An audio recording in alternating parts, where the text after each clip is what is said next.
La stratégie autour du manga s'est décidée début 2020 lorsque le groupe Dupli-Print a fait l'acquisition de l'imprimerie Jouve.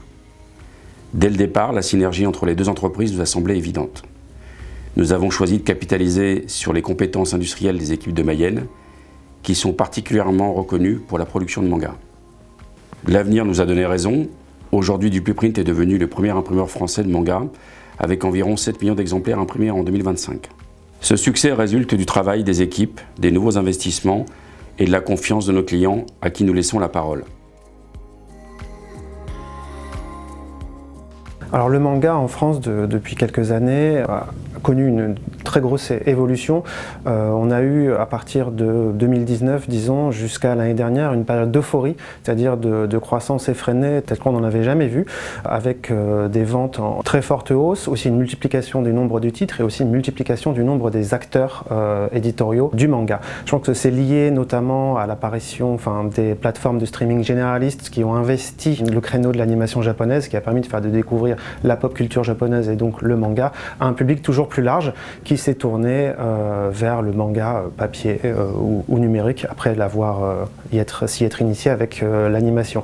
On a une phase de repli depuis quelques mois avec un marché en net recul. Il faut toutefois tempérer ce constat quand on sait que le marché revient à des chiffres tels qu'ils étaient en 2019 au début de cette bulle et où ils étaient déjà très hauts. Un autre constat qu'on peut dresser sur l'évolution du manga en France ces dernières années, c'est la poursuite de la best-sellerisation, c'est-à-dire de la concentration du marché, où quelques titres très populaires et qui se vendent beaucoup concentrent une énorme partie des ventes. Autre point, le marché, s'il a fait plus 93%, c'est qu'il y a de nouveaux lecteurs qui sont arrivés. C'est pas les lecteurs d'il y a 30 ans qui achètent 2 fois plus de manga qu'avant. Non, on a vraiment une nouvelle génération de lecteurs qui est arrivée sur le marché du manga, qui découvrent d'anciennes séries. Donc c'est ça qui est aussi intéressant, c'est qu'on travaille à la fois sur des séries de fond et des nouveautés, et en même temps les anciens lecteurs, enfin les premiers lecteurs de manga sont toujours là. Leurs lectures ont un peu évolué, mais ils sont toujours là, et donc ça fait un marché beaucoup plus sain. Par contre, voilà, avec beaucoup plus de compétition qu'auparavant, et une production qui n'a fait que croître ces dernières années. Il y a peut-être davantage maintenant une envie de livres d'encore plus haute qualité. Ces 30 ans qui sont passés, certains lecteurs ont envie de réacquérir des licences, des séries qu'ils ont pu lire par le passé, mais dans un format plus grand, plus joli, ou avec une fabrication beaucoup plus soignée, avec des pages couleurs, Donc c'est un peu le travail qu'on a fait par exemple sur une série comme Slam Dunk de Takehiko Inoue. On l'a d'abord réédité dans un format Star Edition pour le faire connaître à cette nouvelle génération de lecteurs, mais pour nous adresser aux plus anciens, on a fini par sortir l'édition Deluxe, donc dans un format plus grand, avec des pages couleurs, des papiers calques et des effets au niveau fabrication, au niveau de la jaquette par exemple. Alors on a une partie du lectorat qui est très sensible à l'objet, qui attend une fabrication très soignée, un lettrage, une traduction aussi. On a même une frange de lectorat, des lecteurs on va dire très avertis, très impliqués, qui sont sensibles à la qualité du papier, notamment par rapport à la profondeur des noirs ou la présence malheureusement de moirage sur certaines planches. C'est une frange du lectorat, c'est pas la majorité des lecteurs, mais qui est également sensible à la fidélité des éditions francophones aux éditions d'origine, donc les éditions japonaises. Quand par exemple vous avez au Japon un tome qui a des pages couleurs en ouverture, si l'éditeur français ne reprend pas ces pages couleurs ou les passe en noir et blanc, ça peut crisper une frange du lectorat qui, si elle est peu nombreuse en personne, est très vocale, c'est-à-dire qu'elle s'exprime beaucoup sur les réseaux sociaux. Pourquoi Dupli-Print ?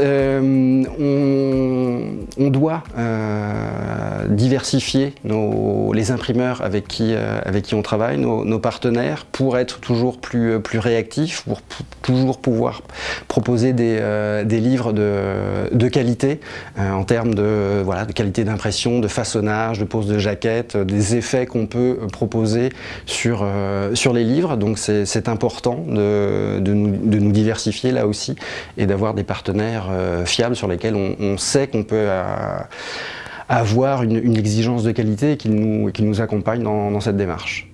Alors l'impression en France, pour nous, est vraiment importante, au sens où on a une proximité.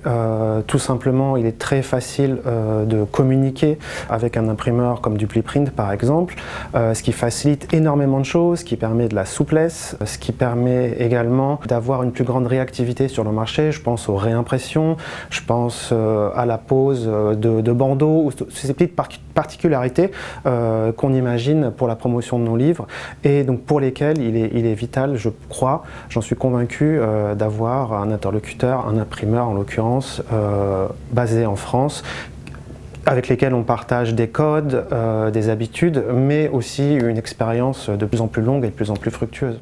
Alors pour choisir un imprimeur manga, les premiers critères sont la qualité. La qualité notamment d'impression.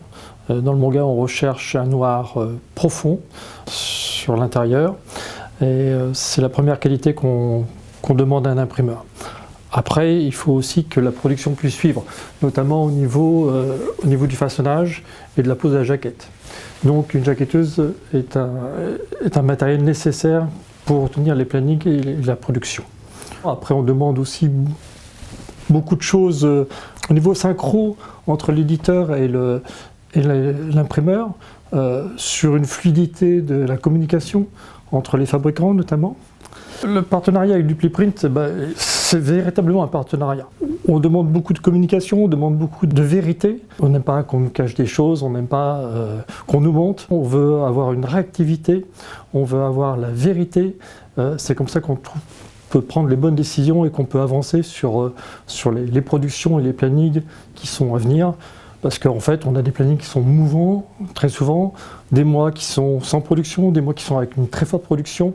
Donc il faut se dire les choses en disant « je peux prendre, je ne peux pas prendre ».